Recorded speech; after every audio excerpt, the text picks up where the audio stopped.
How long have you been there now? Almost a week?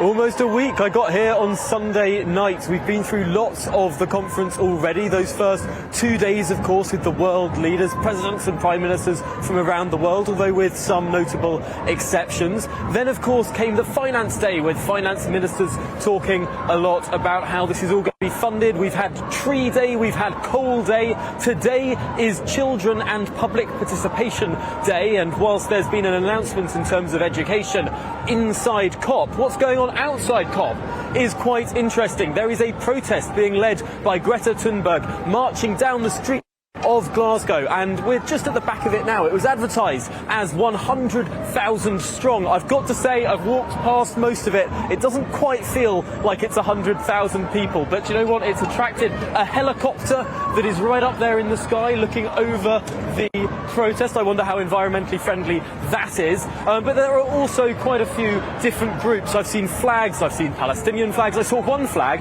of the Soviet Union here. Now, if anyone knows anything about the history of the Soviet Union, they know it's not the most environmentally friendly state to have ever existed on the face of this planet. But no, it's an interesting protest here.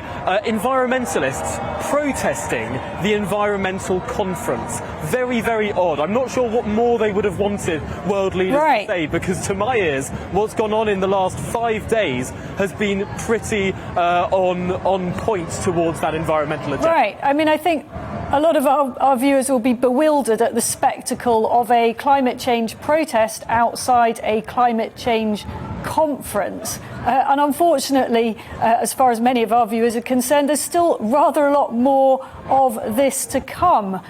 What have we got on the agenda next week, Tom? And does your kind of sentence continue? Are you stuck there till the bitter end? Yes, we'll be sticking around in Glasgow, waiting to see what more comes. We've heard many announcements coming in terms of global agreements, but also in terms of national policy.